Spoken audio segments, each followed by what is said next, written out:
मैं हूं अंकित Awasthi. Donald Trump के साथ यार लोगों ने शादी में रूसे हुए फूफा वाला हाल कर दिया है। बेचारे नाराज थे कि हम साउथ अफ्रीका नहीं जाएंगे G20 में शामिल होने के लिए। इन्हें लगा ब्याह टल जाएगा, लेकिन नहीं टला भाई साहब। उनके बिना भी G20 की बैठक हो गई। आपको याद होगा दुनिया में इन दिनों इनको छोड़कर, यानी अमेरिका को छोड़कर के, असल में ट्रंप जो है वो खुद को अमेरिका मानते हैं ना, तो अमेरिका को छोड़कर ही बात की जाए, अदरवाइज तो इतनी बेइज्जती नहीं करता कोई अमेरिका की। लेकिन अब ट्रंप रिप्रेजेंट कर रहे हैं कि मैं ही अमेरिका हूं। तो ऐसे में फिलहाल के लिए वो तस्वीरें आपको पुरानी वाली याद आई होंगी, जिस समय पहले ये 3 लोग मिले थे, जब बैठक के अंदर इन्होंने बुलाया था चाइना वालों ने इंडिया की तरफ से, जब हम गए थे, है ना। तो वो बैठक आपको याद होगी जिसमें पुतिन भी थे, ट्रंप भी, ये शी जिनपिंग भी थे, मोदी जी भी थे। एक तस्वीर आपको याद होगी जब एक बैठक के अंदर सब लोग चाइना के अंदर मुलाकात किए थे। उसके बाद में ये भाई साहब बोले थे कि हमने चाइना के सामने भारत और चीन को खो दिया है, भारत और रूस को खो दिया है। ट्रंप ने इसी तरह के एक और पब्लिक इवेंट की हाल ही में बाइकआउट कर दी, और वो पब्लिक इवेंट था G20 की बैठक। जैसा कि आपको याद होगा, अपने देश में भी G20 की बैठक जब हुई थी, तब बाइडेन देश में आए थे। दुनिया भर के राष्ट्राध्यक्ष भारत पहुंचे थे, लेकिन उनकी उस समय की नाराजगी थी बाइडेन की कि भाई पुतिन नहीं आने चाहिए, क्योंकि यूक्रेन के साथ झगड़ा करके बैठे हैं। उनको बुला लोगे तो यार हमारी बेइज्जती हो जाएगी। तो इस चक्कर में बाइडेन आए थे और पुतिन की जगह हमने उनके विदेश मंत्री सर्गेई लैवरोव को बुलाया था।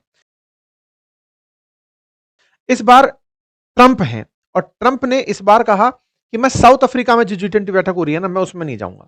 तो आपके सामने ये जो तस्वीर दिख रही है ना G20 बैठक की होते हुए, इन भाई साहब ने ये कहा था कि मैं G20 में पार्टिसिपेट ही नहीं करूंगा।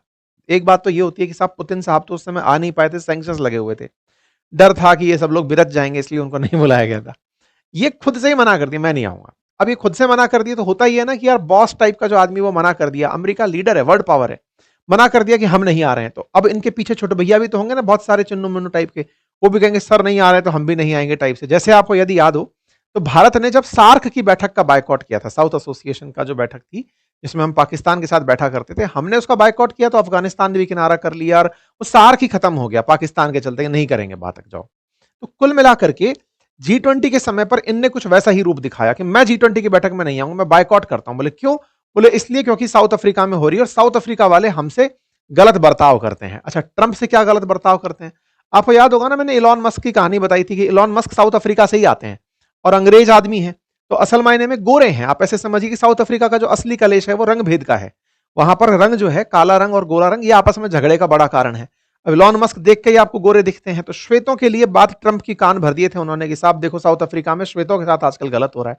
मतलब जिन अंग्रेजों ने कभी अश्वेतों के साथ बहुत बुरा किया था, आज वो ट्रंप से शरण मांग रहे हैं कि साहब हमारे साथ में बुरा हो रहा है, हमारी संपत्तियों को सिरिल रामाफोसा जो है वो छीन छीन के खा रहे हैं। हालांकि मस्क जो है उनको अमेरिका की नागरिकता मिल चुकी है, लेकिन बाकियों के लिए वो झंडा उठाए हुए थे। तो ट्रंप ने उन्हीं के कहने पर इनसे, साउथ अफ्रीका से लड़ाई लड़ ली थी। बयानबाजी के अंदर आपको याद होगा, तो यही वो रामफोसा है। इन्होंने G20 बैठक बुलाई और हम पहुंच गए उसमें। अब तो ऐसा हो गया कि जहां ट्रंप आ रहे हैं वहां हम नहीं हो रहे, जहां हम हो रहे हैं वहां ट्रंप नहीं हो रहे। तो यहां पर आप तस्वीरें देख रहे हैं, 3 उन लोगों की, ये बिल्कुल वैसी ही तस्वीर है जैसे शी जिनपिंग, पुतिन और पीएम मोदी की थी। यहां पर पीएम मोदी जिन 2 लोगों के साथ दिखाई दे रहे हैं वो एकदम, मतलब एकदम अखंड विरोधी ट्रंप के हो रखे हैं। एक तरफ सिरिल रामफोसा है, दूसरी तरफ लूला है ब्राजील वाले, जो खुलेआम ट्रंप को बहुत बुरा बुरा कह चुके हैं। तो एक तरीके से अब ये साफ पता चल रहा है कि ट्रंप के विरोधी खेमे में लोग तिकड़ियों में आपस में मिल रहे हैं, और ये जो तिकड़ियां हैं ये तस्वीरें बन जा रही हैं। साउथ अफ्रीका, ब्राजील और प्रधानमंत्री भारत के, ये सब आपस में बैठ करके बिल्कुल उसी तरह की केमिस्ट्री साझा करते हुए दिख रहे हैं, जैसे होता नहीं बैक बिचिंग कर रहे हैं कि हम भी पीड़ित हैं यार, उससे अब क्या करें, चल बात कर लेते हैं। बिल्कुल वैसे ही एक तस्वीर बड़ी आइकॉनिक यहां पर और निकल कर आई, और वो तस्वीर थी प्रधानमंत्री नरेंद्र मोदी की मार्क कार्नी के साथ होती हुई बातचीत। ऐसे ही एंथनी अल्बनीज के साथ होती हुई पीएम ऑस्ट्रेलिया के साथ बातचीत। इसमें इंटरेस्टिंग पार्ट क्या था, कनाडा के पीएम के साथ में प्रधानमंत्री की जो बातचीत थी वो बहुत बड़ी सुर्खी बटोर गई। क्यों? क्योंकि आपको याद होगा ना, बाइडेन के प्यादे बने हुए घूमते थे ट्रूडो, और ट्रूडो ने भारत के साथ में खूब पंगे ले लिए। ऐसा लगने लगा था कि कनाडा ना हुआ बल्कि दुनिया की वर्ल्ड पावर हो गया। आए दिन कनाडा भारत के साथ बवाल के चलते सुर्खियों में बना रहता था। मतलब ट्रंप से पहले ट्रूडो हुआ करते थे। ये ट्रे नाम वालों में कोई दिक्कत है, ट्रूडो चले गए, उसके बाद ट्रंप छाए हुए हैं। तो ट्रूडो के जाने के बाद में कनाडा के अंदर जो नए प्रधानमंत्री आए हैं उनके साथ भारत की जो ये केमिस्ट्री है, ये अखबारों ने तुरंत पकड़ ली कि अरे चलो यार, कम से कम कुछ तो बढ़िया हो रहा है। एक और इंटरेस्टिंग बात हुई, इन भाई साहब ने वो जो हथौड़ा है ना, वो हथौड़ा पकड़ाना था वो नहीं पकड़ाया। किसको नहीं पकड़ाया? असल मायने में क्या, G20 की अगले साल जो बैठक है वो अमेरिका के अंदर मियामी के अंदर है। वहां पर ट्रंप अध्यक्षता करेंगे, और ट्रंप ने इसकी, होता यह कि ये जो घंटा सा है ना, ये जो हथौड़ा सा है, इस हथौड़े को लेना होता है G20 के प्रेसिडेंसी से अगले प्रेसिडेंट को ट्रांसफर करना होता है। अमेरिका की तरफ से कोई नहीं आया तो ये हथौड़ा खाली रह गया। तो आज कहानियां खूब सारी हैं, एक एक करके सिलसिलेवार तरीके से सुना देते हैं आपको। आइए शुरू करते हैं। तो आपके सामने प्रधानमंत्री नरेंद्र मोदी की यात्रा है सबसे पहले, और सबसे पहली बात G20 से क्रुत करते हुए आगे बढ़ते हैं। G20 असल मायने में दुनिया की 85% जीडीपी को कंट्रोल करने वाले 20 देशों का एक समूह है, और उसके अंदर अर्जेंटीना, ऑस्ट्रेलिया, ब्राजील, अल्फाबेटिकली बता रहा हूं, Brazil, Canada, China, France, Germany, India, Indonesia, Italy, ये सारे देश शामिल हैं। ठीक है, इसमें अमेरिका भी शामिल है। और इन देशों को अगर नक्शे पर देखोगे तो लगता है कि सारा यही तो है, और कौन है बाकी तो छोटू मोटू टाइप के हैं। अफ्रीका के अंदर भर के देश चले हुए हैं जिनको कोई G20 में ले ही नहीं रहा। क्यों? क्योंकि यहां पर खेला किस बात का है, 85% जीडीपी का है। हालांकि 2/3 पॉपुलेशन भी यही लोग रखते हैं। तो ये जो 85% जीडीपी रखने वाले देश हैं, इनकी बैठक को G20 कहा जाता है। देखो यहां पर कुछ इस तरह से है, पावर्स की बैठने की बातें हैं। जैसे G8 कहा गया जब 8 सबसे पावरफुल, G20 में से भी 8 पावरफुल देश बैठना शुरू हुए। जब उसमें से रूस को निकाल दिया गया तो सबसे पावरफुल को G7 नाम दिया गया था। G7 हुआ, G8 हुआ, G8 के बाद G20, जिसके अंदर 20 दुनिया की पावरफुल देश बैठ जाएं। और आपको याद होगा ट्रंप ने इस बार एक नया टर्म यूज किया था, दैट इज G2।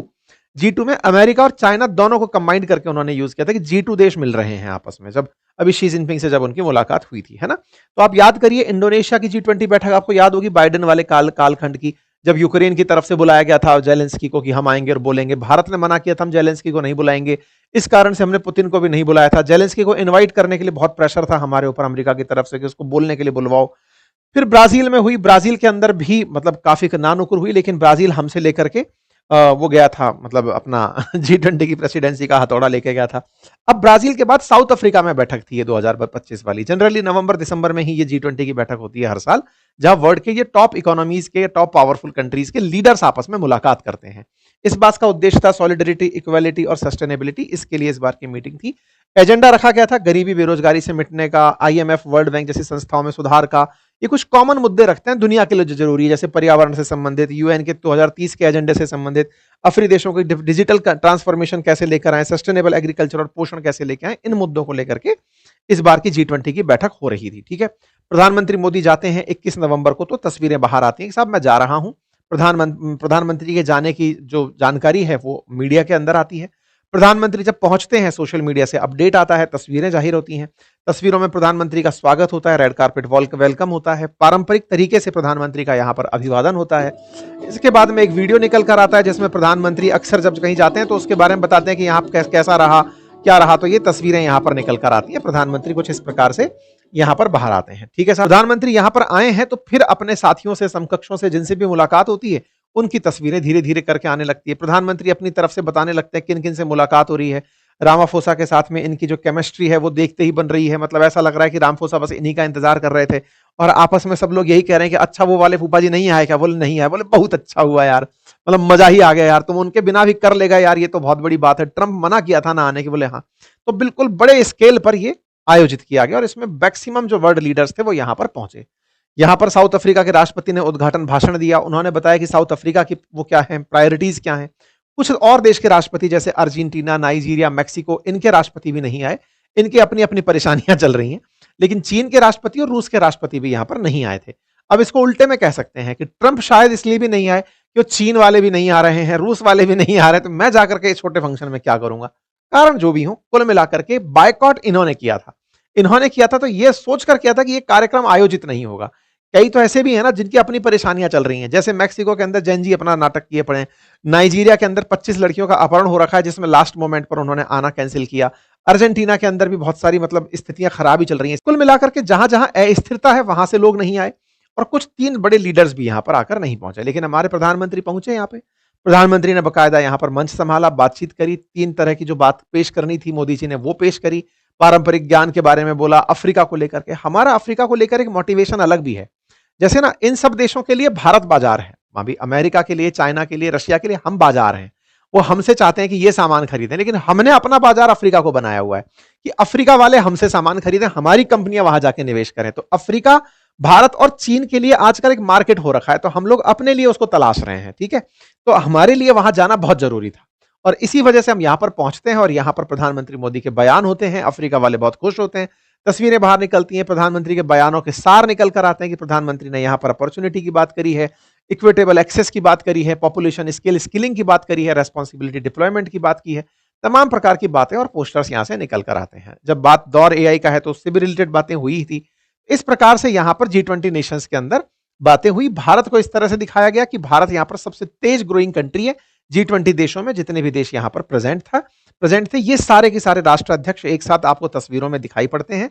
सबकी तस्वीरें यहां पर आपको दिखाई देती हैं। प्रधानमंत्री के साथ में तमाम लोगों की केमिस्ट्री, जापान की प्रधानमंत्री भी हैं, तो मेलोनी भी आई हुई हैं, तो मतलब यहां पर सभी लोग जो हैं आपको नजर में आते हैं। ठीक है साहब, इस प्रकार की जो यहां पर तस्वीरें हैं उनमें राष्ट्राध्यक्षों के साथ प्रेजेंट होना यहां पर एक बहुत बड़ी केमिस्ट्री निकाल करके लाता है। और वो केमिस्ट्री इस बात की होती है कि ये जो राष्ट्राध्यक्ष यहां पर हैं वो इसके बावजूद भी प्रेजेंट हैं क्योंकि बायकॉट किया है ट्रंप ने। ट्रंप के बायकॉट के बावजूद भी अगर आप एक जगह पर एकत्रित हो तो वो ये दर्शाता है कि उन्हें किसी ने कंसीडर नहीं किया। जापान का होना हो या फिर क्रिस्टलिना जॉर्जीवा का यहां होना हो, है ना, यहां पर प्राइम मिनिस्टर जो डच गवर्नमेंट के हैं उनका होना हो, जमैका का हो, ये तमाम वो लीडर्स हैं, वर्ल्ड लीडर्स हैं जो कहीं ना कहीं, जैसे जर्मनी, ये सब वो देश हैं जो यूरोपियन कंट्री हैं जिन्हें अमेरिका का पिछलग्गू माना जाता है, ये सब लोग यहां पर प्रेजेंट थे। मतलब अमेरिका के दबाव में आकर के किसी भी देश ने यहां आने से इनकार नहीं किया, चाहे यूके के पीएम हो, चाहे फ्रांसीसी राष्ट्रपति हो, है ना, यहां पर चाहे फिर प्राइम मिनिस्टर जॉर्जिया मेलोनी हो, ये सभी यहां पर प्रेजेंट हुए और बाकायदा इस कार्यक्रम में शरीक हुए। तो इससे एक बात बहुत अच्छे से निकल कर आई कि प्रधानमंत्री की मुलाकात तो यहां पर कॉर्नर ऑफ द G20 हो ही गई, लेकिन कहीं ना कहीं ट्रंप की जो बायकॉट थी उसे किसी का समर्थन नहीं मिला। इसलिए लोगों के बीच में ये G20 ज्यादा सुर्खियों में आ गई। अदरवाइज तो G20 जब हमारे देश में थी तो हमारा सुर्खी का कारण बनी थी। इसके साथ साथ ही आप यहां पर इन दो तीनों के साथ में देख रहे हैं, इंटरेस्टिंग पार्ट यह था कि कनाडा के पीएम के साथ भारत की बातचीत हो रही थी। एक न्यू इनिशिएटिव को शुरू किया गया जिसका नाम रखा गया Australia Canada India technology and innovation, ACT नाम से। ये इनोवेशन जो है वो इनोवेशन से ज्यादा एक तरह से कहिए तो रिश्ते बहाल करने की बातें हैं। कनाडा के साथ में हमारे रिश्ते फिर से बहाल हो रहे हैं, इसीलिए ये बातें भी हेडलाइन बनकर के आई कि भाई कनाडा ने भारत के साथ मिलकर के एआई और टेक्नोलॉजी पे बातचीत की है। क्योंकि ये महाशय जब थे, ये ट्रे नाम वाले जो टर करते हैं, चाहे ट्रंप हो चाहे ट्रूडो, इन लोगों ने जो बातें बिगाड़ी है ना, तो कुल मिलाकर के इनकी बात के बाद में फिर से कोई नई बात थी। तो सिरिल रामफोसा का यहां पर प्रधानमंत्री के साथ में बड़ा धन्यवाद वाला काम भी हुआ। प्रधानमंत्री ने बाकायदा यहां से आने के बाद बातें भी रखी। अब इनकी बातें कर लेते हैं, इनका क्या रिएक्शन था। ये तो इसी बात पर मुंह फुलाए बैठे थे कि हम नहीं आएंगे साहब। क्यों नहीं आएंगे, इस पर मैंने आप लोगों को आज से 6 महीने पहले इसी चैनल पर आपको बताया था कि व्हाइट हाउस में जेलेंस्की 2.0 हुआ था, जब ट्रंप ने सिरिल रामफोसा को बैठ के डांट दिया था। जब डांट दिया था तो हमने सेशन किया था, आपको बताया था कि भाई देखो कैसे कैसे हुआ था। ये तस्वीरें आपको याद होंगी जिसमें रामफोसा कहते हैं कि सर आप हवाई जहाज भले ही लेके बैठे हो, लेकिन कतर की तरह मेरे पास आपको हवाई जहाज देने के लिए नहीं है।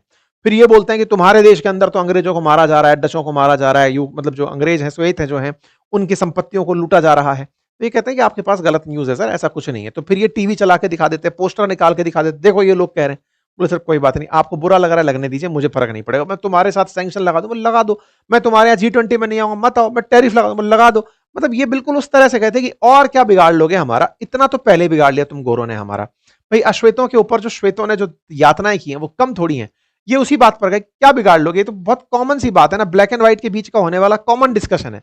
तुम हमें धमकाओगे, दबाओगे, हमसे चाहोगे कि हम खड़े ना हो, हम तुम्हारे सामने ना आए, कोई बहुत बड़ी बात नहीं है। हमें तुम्हारे इस ह्यूमिलिएशन की आदत है। मतलब जो ट्रंप हरकत कर रहे थे उसे पूरे वर्ल्ड ने, विशेष रूप से जो पीपल ऑफ कलर्स हैं, उन्होंने इस तरह से लिया कि ट्रंप जो तुम कर रहे हो ना, बड़ा बचकानी हरकत है यार, तुमसे मोस्ट एक्सपेक्टेड है। बस ये हो सकता है कि नए लोग जो हैं, नई जनरेशन के लोग जो हैं, वो तुम्हारे अंदर जो नस्लीय भेदभाव है उसे अब देख पा रहे हैं।